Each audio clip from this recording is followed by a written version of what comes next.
13,000 megawatt से ज़्यादा की क्षमता है। रिन्यूएबल, हाइड्रो, थर्मल, ये सारी एनर्जी तो है ही, इसके साथ ही ट्रांसमिशन और डिस्ट्रीब्यूशन के कारोबार में भी है टाटा पावर। और 4.2 गीगावाट क्षमता के साथ देश की सबसे बड़ी रिन्यूएबल पावर कंपनी भी टाटा पावर बन चुकी है और पूरे देश भर में लगभग 1 करोड़ 20 लाख लोगों को बिजली सप्लाई करने का काम करती है टाटा पावर। मुंबई में तो लीडर है ही। आइए हमारे साथ कार्यक्रम में शामिल हो रहे हैं टाटा पावर के एमडी और सीईओ डॉक्टर प्रवीर सिन्हा साहब, जो कि बैंगलोर के नेशनल लॉ स्कूल से बिजनेस लॉ में मास्टर्स की डिग्री ले चुके हैं। क्वालिफाइड इलेक्ट्रिक इंजीनियर भी हैं, देखिए लॉ भी किया है, engineer.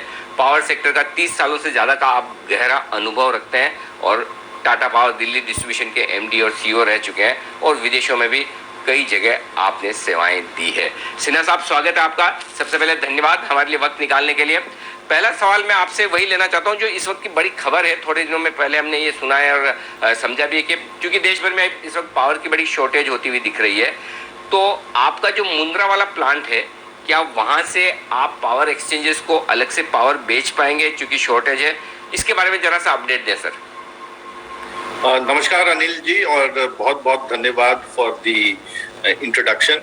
Always a pleasure to come and join Zee business पे।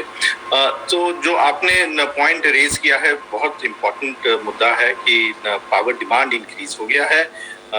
पिछले वीक करीब 199 गीगावाट पावर रिक्वायरमेंट था, जो अभी तक का पीक है इस देश में। और टिपिकली जो सितंबर एंड अक्टूबर मंथ्स में ये पीक होता ही है, बिकॉज बारिश के बाद बहुत ह्यूमिडिटी हो जाता है एंड उसके बाद इवन फार्मिंग एरिया में काफ़ी ज़रूरत होती है पानी की, तो इसलिए पंप सेट्स काफ़ी चलते हैं। सो ये एक एनुअल फिनोमेना है कि सितंबर और अक्टूबर महीने में रिक्वायरमेंट बढ़ता है। इस बार भी काफ़ी रिक्वायरमेंट हुआ है। इसके साथ साथ क्या होता है, कहीं कहीं बारिश हो जाती है माइंस में, तो वो कोल नहीं निकल पाता है या ट्रांसपोर्टेशन में डिले हो जाता है रेलवे से। तो इस बार भी because of those reasons there has been some shortage, not that कि बहुत ज़्यादा शॉर्टेज है। और इसीलिए last week government of India के साथ और जो हमारे 5 बेनिफिशियरी स्टेट्स हैं उनके साथ मीटिंग हुआ, और सिंस हम प्लांट नहीं चला पा रहे थे, बहुत ज़्यादा कोल का दाम था, इम्पोर्टेड कोल का, तो उन्होंने सजेशन दिया कि इसको आप चला के आप एक्सचेंज में दे दीजिए, ताकि ओवरऑल जो टैरिफ है एक्सचेंज का वो कम हो जाए और जो शॉर्टेज है वो ना रहे। तो हम लोग वेट कर रहे हैं गवर्नमेंट ऑफ इंडिया का ऑर्डर का। वो under section 11 of the electricity act इनको ऑर्डर इशू करना, और जैसे ही वो ऑर्डर इशू करेंगे तो हम प्लान चला के we will give it to the exchange. अच्छा सर, जो हम सुन रहे हैं कि स्पॉट मार्केट में अभी पावर की कीमतें बहुत ज़्यादा हैं, राइट, और जो आपके फिक्स पावर परचेज एग्रीमेंट है उनमें शायद कम है। एक अंदाजा दे सकते हैं किस तरह का डिफरेंस है इस वक्त प्राइसेस में, और आपके पास जो फिक्स आपको जिनको देनी हो तो देनी है, आपने एग्रीमेंट किया, एक्स्ट्रा पावर कितनी है आपके पास, जिससे अगर आप स्पॉट मार्केट में बेचें, एक्सचेंजेस पर बेचें, तो उससे कितना फ़ायदा हो सकता है, ज़रा ये समझाएं सर। तो हमारा जो जनरेशन कॉस्ट है जो पीपीए के हिसाब से वो करीब 3 रुपये से कम है, और एक्सचेंज में पिछले महीने और पिछले 15 दिन में ये पावर करीब 5 रुपया से लेके 10 रुपया तक रहा है, और कोई स्लॉट्स में तो ये 18 से 20 रुपया भी पहुंच गया। तो बहुत ज़्यादा गैप है बिटवीन द कॉस्ट जिस पे हम जनरेट कर सकते हैं और सप्लाई कर सकते हैं और एक्सचेंज में जो चल रहा है। और ये बिकॉज डिमांड सप्लाई के कारण होता है। यदि डिमांड ज़्यादा हो और सप्लाई कम हो तो एक्सचेंज में फ्लक्चुएशन बहुत ज़्यादा माना जाता है। इसीलिए गवर्नमेंट ऑफ इंडिया ने ये सोचा कि हम थोड़ा सा एडिशनल पावर एक्सचेंज में दे दें, और उन्होंने हमें बोला है कि आप जनरेट करिए थोड़ा एडिशनल पावर। जो ये प्लांट्स जो अभी चल नहीं रहे हैं, एक ही यूनिट चल रहा है, कि 5 यूनिट आप चला के जो एडिशनल पावर जो एक्सचेंज में जाएगा उससे जो प्रेशर है सप्लाई का वो रिड्यूस होगा। एंड जो अभी ये 6-7 रुपया 8 रुपया तक चला जाता है एवरेज पर डे, वो शायद कम होके 5 तक आ जाए।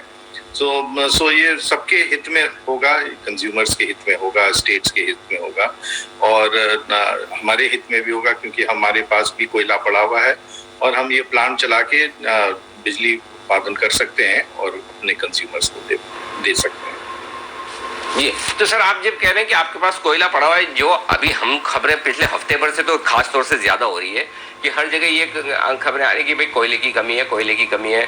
सारी मेटल कंपनियां भी इस चीज़ की डिमांड कर रही है। आपने कहा भी कि बारिश के सीजन में माइनिंग और ट्रांसपोर्टेशन दोनों में दिक्कत आती है, तो क्या आप ज़्यादा इम्पोर्ट करते हैं इंडोनेशिया से, बाहर से, इस वजह से आपके पास पर्याप्त कोयला है? जरा इसके बारे में एक अपडेट दें सर।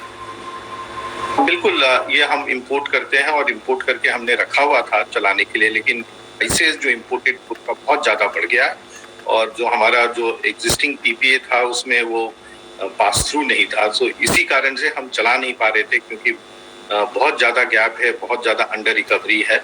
और जैसे ही ये हम एक्सचेंज में चलाने लगेंगे तो हमें कॉस्ट रिफ्लेक्टिव हो जाएगा और हम इसको चला के बिजली भी उत्पादन कर सकते हो और कोल की खपत भी हो जाएगी।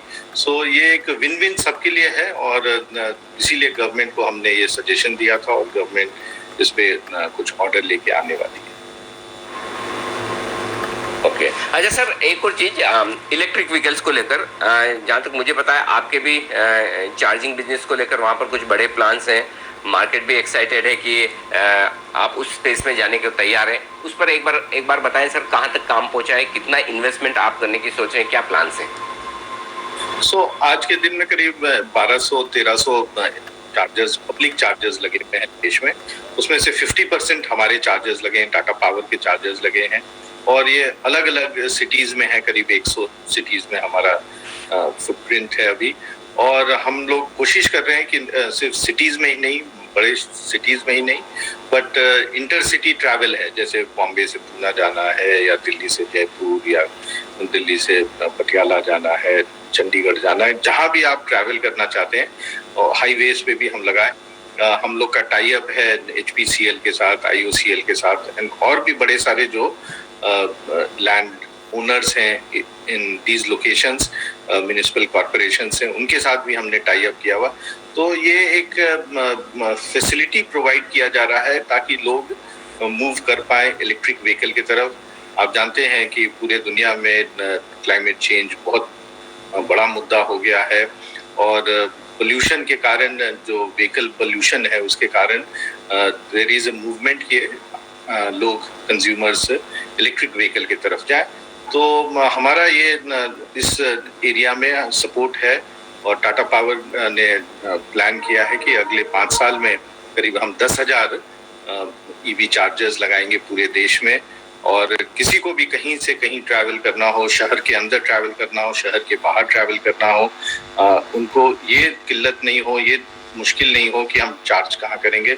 हम उनको इंफॉर्मेशन भी देंगे कि कहाँ कहाँ चार्जर्स लगे हैं, किस कैपेसिटी के लगे हैं, और वो उसको बुक भी कर सकते हैं इन एडवांस, ताकि सीमलेस ट्रैवल जो बोलते हैं इलेक्ट्रिक व्हीकल का हो पाए और more and more people move towards electric vehicle.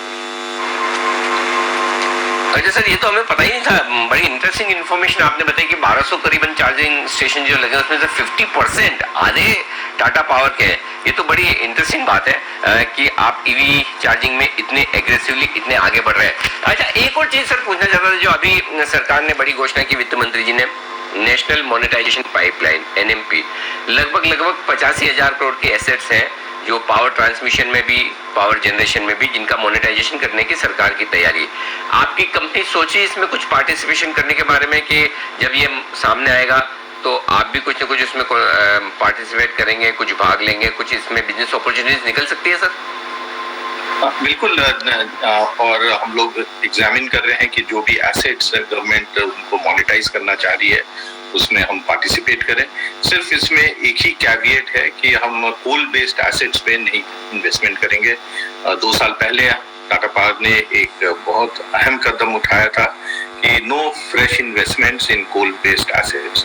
सो कोई भी कोल बेस्ड एसेट होगा जो मोनेटाइजेशन होगा उसमें हम नहीं पार्टिसिपेट करेंगे, लेकिन चाहे वो ट्रांसमिशन हो या डिस्ट्रीब्यूशन हो या रिन्यूएबल या हाइड्रो जनरेशन है, उन सब में हम पार्टिसिपेट करेंगे। और जो बिजली का जो हमारा एक्सपीरियंस है और कैपेबिलिटी है, हम यूटिलाइज करेंगे कि बेहतर सर्विस दे पाए। जी, सिन्हा साहब, एक और बात पूछना चाहता हूँ आपकी कंपनी के विजन को लेकर। काफी अच्छे रिटर्न्स, काफी अच्छी कमाई पिछले साल 1.5 साल में आपकी कंपनी के इन्वेस्टर्स को हुई है, बहुत वेल्थ भी बनी है।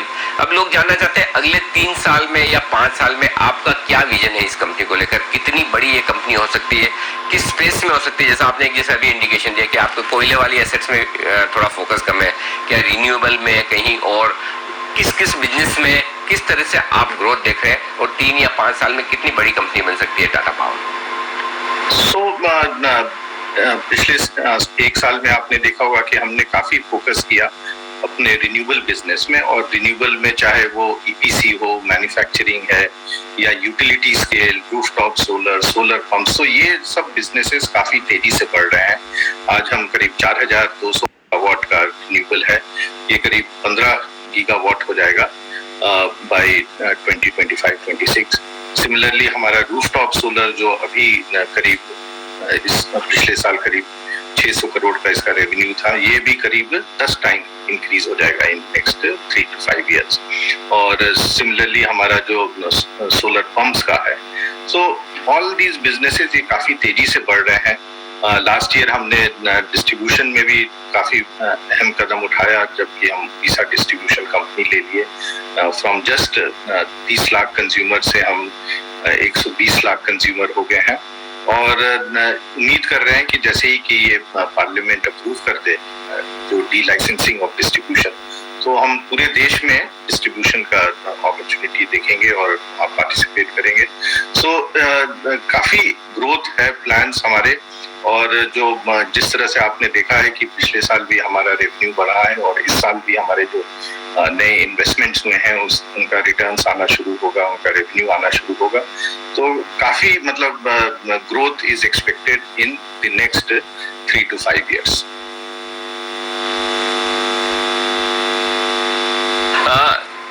बिल्कुल सिन्हा साहब, बड़े एग्रेसिव प्लान्स हैं आपकी कंपनी के, ऑलरेडी तगड़ी ग्रोथ पर कंपनी चल रही है, और आई एम श्योर अगले